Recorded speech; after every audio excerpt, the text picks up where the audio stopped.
जय श्री कृष्णा। करवा चौथ की हार्दिक शुभकामनाएं आप सभी को।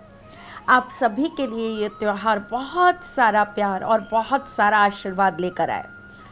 ये त्यौहार इसलिए बहुत ज़्यादा विशेष होता है क्योंकि इस दिन एक तो गणेश चतुर्थी होती है, कार्तिक मास में आने वाली चतुर्थी पर ये जो चौथ आती है इसे करवा चौथ भी कहते हैं।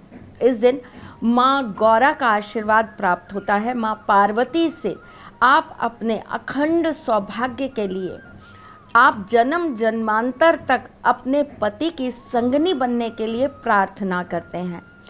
आज इसलिए भी एक विशेष चीज़ होती है क्योंकि चंदा मामा से यानी कि चंद्रमा से हम अपने अखंड सौभाग्यवती होने का आशीर्वाद प्राप्त करते हैं। ऐसा लगता है जैसे मानो समस्त देवी देवता धरती पर हमें आशीर्वाद देने के लिए चंद्र देवता के साथ आकाश से फूलों की बरसात कर रहे हों, जैसे कि हम आज उनसे सर झुकाकर जो भी मांगें वो हमें वो सब कुछ प्रदान करें। त्योहार का दिन है तो कुछ चीज़ें तो आपको याद रखनी ही पड़ेंगी और त्योहार पर कुछ चीज़ों को आपको उपाय के तौर पर भी करना पड़ेगा। क्यों करना पड़ेगा ये भी बताती हूँ। क्या होता है बेटा, जब हम जीवन के अंदर रोज़मर्रा की ज़िंदगी को जी रहे होते हैं, रोज़मर्रा के कार्यों को कर रहे होते हैं, तो हमसे जाने अनजाने में मन वचन या कर्म से कई त्रुटियां हो जाती हैं, कई गलतियां हो जाती हैं, जिसकी वजह से हमारे जीवन के अंदर कष्ट आने चालू हो जाते हैं। जब कभी भी आपके पास त्योहारों का अवसर आता है तब ईश्वर स्वयं उन गलतियों को माफ़ करते हैं और आशीर्वाद प्रदान करते हैं। जब आप करवा चौथ की कथा सुनेंगे तो आप उसमें भी यही पाएंगे कि कैसे पहले उनसे गलती हुई और उसकी वजह से उनके पति को मृत्युशैया पर लेटना पड़ा। तत्पश्चात जब उन्होंने समस्त चौथों से अपने पति की आयु मांगी, उनके वापस पुनर्जीवित होने के लिए आशीर्वाद मांगा, तो करवा चौथ पर उन्हें यह अखंड सौभाग्यवती होने का वरदान प्राप्त हुआ। बस इसी कथा से आज आप ये सीख लेंगे कि अगर हमने कभी भी जाने अनजाने मन वचन या कर्म से कोई गलती करी होगी तो आज चौथ माता उससे हमारे ऊपर आशीर्वाद देकर ख़त्म कर देंगी। आपको आज कुछ विशेष चीज़ों का ध्यान रखना है, वो मैं आपको बता देती हूँ। फैशन के तौर पर करवा चौथ को मनाने का बिल्कुल भी प्रयास मत करिएगा, ये फैशन नहीं है। ठीक है, मान रही हूँ कि सीरियल्स में, डेली सोप्स में, बहुत सारी पिक्चरों में करवा चौथ को इतना ज़्यादा हाइप किया गया है कि ये एक फैशन सिंबल हो गया है। हर औरत इसको बस फैशन की तरह मनाना चाहती है, लेकिन आपके लिए ये बहुत पावन पर्व है। यह आपके जीवन में अखंड सौभाग्यवती होने का एक बहुत बड़ा वरदान है। आज के दिन आप जागृत कलर्स ही पहनिएगा, जैसे कि पिंक, मैजेंटा, लाल, गुलाबी, इसी तरह के जागृत रंग पहनिएगा। आज के दिन आप बिल्कुल भी नकारात्मक रंगों को प्रयोग में मत लीजिएगा, जैसे कि काला, नीला, भूरा, बैंगनी, इन कलर्स से आज आप थोड़ा सा दूर रहिएगा। हम फिर पहन लेंगे ना बेटा, इतने सारे त्यौहार आ रहे हैं, कल परसों तरसों कभी भी और पहनेंगे, लेकिन आज नहीं पहनेंगे। अगर आप कोई भी पीले रंग का, हरे रंग का कैसा भी कपड़ा पहनते हैं तो इसके ऊपर एक लाल रंग की चुन्नी ओढ़ लें। लाल रंग का एक आप वस्त्र जब धारण कर लेते हैं तो ये सौभाग्य का रंग हो जाता है और वैसे भी लाल रंग चीज़ों को खींचने वाला होता है। सुबह प्रातः सूर्य उदय से पहले सिरगी खाई जाती है, जो कि सास अपनी बहू को देती है। लेकिन एक विनती हर सास से ज़रूर करना चाहूँगी, सिरगी के साथ प्यार भी दीजिएगा, भरपूर आशीर्वाद भी दीजिएगा। उसकी गलतियों को आज क्षमा करिएगा, जैसे आप अपने बेटों की गलतियों को क्षमा कर देती हैं। जब वो आपकी बहू को डांटते हैं, उनके मायके वालों को लेकर ताने सुनाते हैं, उनके मायके वालों को बहुत गालियां निकालते हैं, गलत हरकतें स्वयं करते हैं, लेकिन प्रताड़ित अपनी पत्नी को करते हैं, तो एक माँ होने के नाते जैसे आप अपने बच्चों को माफ़ कर देती हैं, वैसे आज आप अपनी बहुओं को भी माफ़ कर देंगी। जो भी साल भर में गलतियाँ हुई हो, रहना तो साथ ही है ना, चलना तो एक दूसरे के साथ ही है ना, तो आज हम गलतियों को क्षमा करेंगे। आप सरगी खाने के बाद सूर्य को अर्घ देना बिल्कुल मत भूलिएगा। जब आप सरगी खा लेंगे, क्योंकि इस बार रविवार पर करवा चौथ आ रही है और इस दिन आने वाली करवा चौथ चंद्रमा और राहु का संगम भी लेकर आ रही है, तो उससे आपको निजात पाने के लिए आज के दिन सूर्य को अर्घ ज़रूर देना है। सूर्य तेज है, सूर्य ऊर्जा है, सूर्य प्रकाश है। आपके जीवन में, आपके लव लाइफ में, आपकी फैमिली लाइफ में जो भी चीज़ों में अंधकार आ रहा होगा, सूर्य देव के आशीर्वाद से आज उन सब चीज़ों से आप बाहर निकल जाएंगे। तत्पश्चात आप अच्छी से तैयार होइए, मुस्कुराते रहिए। आज के दिन रोना नहीं है, त्योहार पर तो बिल्कुल घर में रोना नहीं चाहिए, इससे माँ लक्ष्मी रूठ जाती हैं, उन्हें रोने वाली स्त्रियां बिल्कुल पसंद नहीं आती। आज के दिन कोई भी बात हो भाई, कोई आपका कितना भी दिल दुखाए, बस आप मन में सिर्फ और सिर्फ ईश्वर को स्मरण करिएगा और मुस्कुराते रहिएगा, खुश रहिएगा। कल परसों तरसों जब भी हम साथ में होंगे ना, तब सारे गिले शिकवे करना मैं सुनूंगी। मैं जब लाइव आऊँगी मैं सुनूंगी, पर आज नहीं। आज सिर्फ आप मुझे हंसती मुस्कुराती बहुत सुंदर सुंदर सी दिखनी चाहिए। चलिए जी, शाम को आप व्रत कथा करेंगे, लेकिन व्रत कथा में आज 2 काम ज़रूर करेंगे। क्या? आप एक तो वहाँ पर एक सिक्का रखेंगे, 1 रुपये का, 2 रुपये का या 5 रुपये का एक सिक्का रख देंगे, और व्रत कथा के बाद आप अपनी मांग में सिंदूर इसी सिक्के से भर लीजिएगा। जब रात्रि में आप चंद्रमा को अर्घ दें, जब आप रात्रि में चंद्रमा को जल चढ़ाएं और चलनी में से उन्हें देखकर अपने पति देव को देखें, तो इसी सिक्के पे लगा हुआ सिंदूर आप अपने पति देव के सिर पर ज़रूर लगा दीजिएगा। पति आपके पीछे अगर आज मोहित ना हो जाएं तो बताइएगा। पति देव का प्रेम पाने का बहुत छोटा सा और बिना कुछ करे उपाय बता रही हूँ, ज़रूर करिएगा।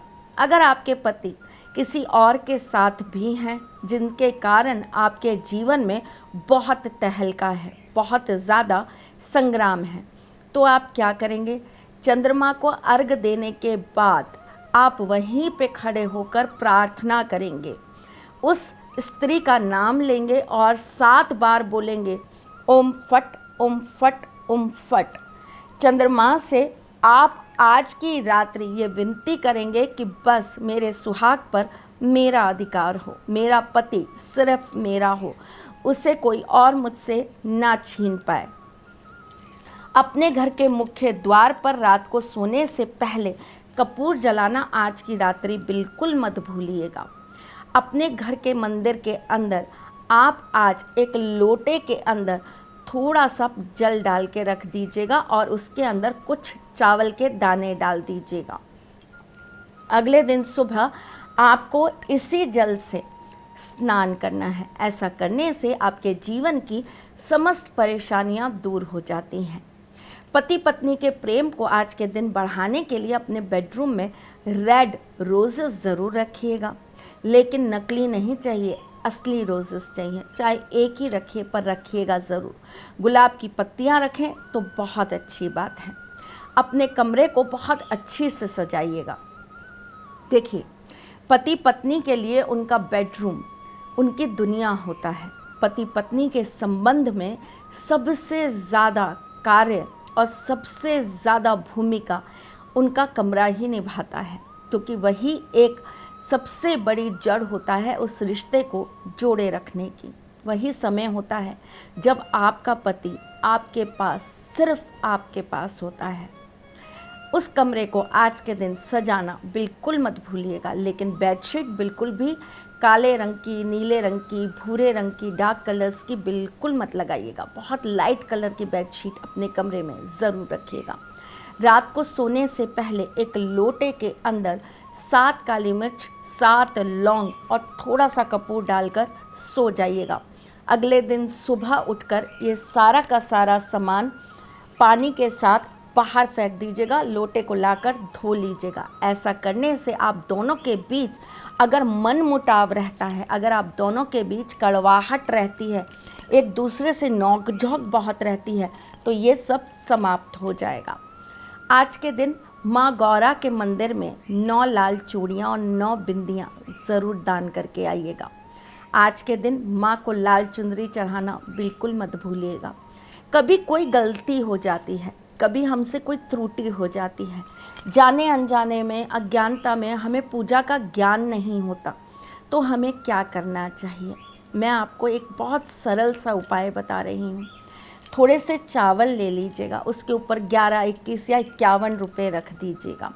थोड़ी सी उसके ऊपर हल्दी बुरक दीजिएगा और फिर उसके ऊपर एक सुहाग का कोई भी सामान रख दीजिए, चाहे चूड़ी रख दीजिए, चाहे बिछिया रख दीजिए, चाहे आप बिंदी, चाहे सिंदूर, जो भी आप कर सकते हैं आसानी से, सरलता से, वो आप रख दीजिए। और किसी भी मंदिर में जाके वहाँ की पंडिताइन को आप वो अगले दिन ज़रूर दे आइएगा, उनके चरण स्पर्श करिएगा और उनके सामने ये बोलिएगा कि मुझसे जो भी भूल चूक हुई हो उसके लिए मुझे क्षमा करें और मुझे आशीर्वाद दें कि मैं अखंड सौभाग्यवती रहूं। जिनके पति उनसे दूर रहते हैं, वो साथ नहीं रहते, उन स्त्रियों को व्रत तो बहुत खुशी खुशी करना है, ठीक है, फ़ोटो देखकर ही आज व्रत तोड़ेंगे, परंतु व्रत बहुत मन से और प्रसन्नता से करेंगे।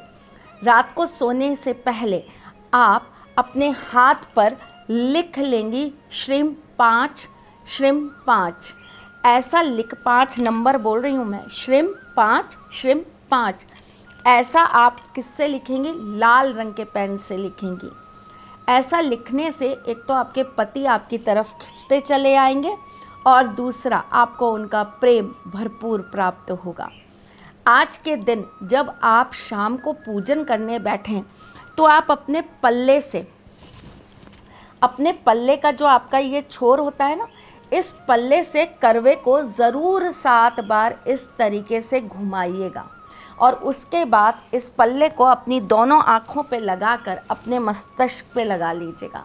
ऐसा कहते हैं कि ये करने से आपको अखंड सौभाग्यवती होने का वरदान प्राप्त होता है। आप जब भी पूजा करने बैठें बहुत खुश मन से बैठिएगा, कोई गिले, कोई शिकवे, कोई शिकायत मत रखिएगा। आज के दिन वैसे तो बहुत सुंदर सुंदर मेहंदियाँ लगवाती हैं औरतें अपने पैरों में, अपने हाथों में, यहाँ तो बहुत रिवाज है, परंतु बस एक छोटी सी चीज़ मैं आपसे अनुग्रह ज़रूर करूँगी।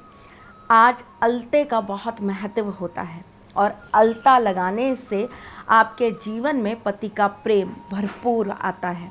तो आज के दिन अपनी हथेली के बीचम बीच चाहे एक डॉट ही लगाना, पर अलते का ज़रूर लगाना, अपने पैरों में अलता ज़रूर लगाना, पायजाब पहनना बिल्कुल मत भूलना। कहते हैं कि क्या होता है इन चीज़ों से, ये आपके सौभाग्य की निशानी होती है। 16 श्रृंगार के साथ जब आप व्रत पूजन करेंगे तो आपको जीवन के अंदर उसका भरपूर लाभ मिलेगा। चलिए जी, चलती हूँ, फिर आऊँगी कुछ नया, कुछ अलग, कुछ अद्भुत लेकर। तब तक के लिए मुस्कुराते रहिएगा, रिश्तों में मजबूती बना के रखिएगा, अपने साथी के साथ यूं ही जुड़े रहिएगा, प्यार देते रहिएगा, प्यार लेते रहिएगा, ख्याल रखिएगा अपना और उनका जिनसे आप प्यार करते हैं। मैं जल्द आपसे मिलने आऊँगी, तब तक के लिए जय श्री कृष्ण। सारथी माँ त्रिशला ज्योतिष के क्षेत्र में विश्व विख्यात नाम है। ज्योतिष शास्त्र में पीएचडी माँ त्रिशला पिछले 22 वर्षों से ज्योतिष की सभी परंपरागत विधाओं के साथ साथ अनेक दुर्लभ गुण विधाओं जैसे परछाई एवं नव्स के अध्ययन से अपनी सटीक भविष्यवाणी और पूर्वानुमान के लिए विख्यात हैं।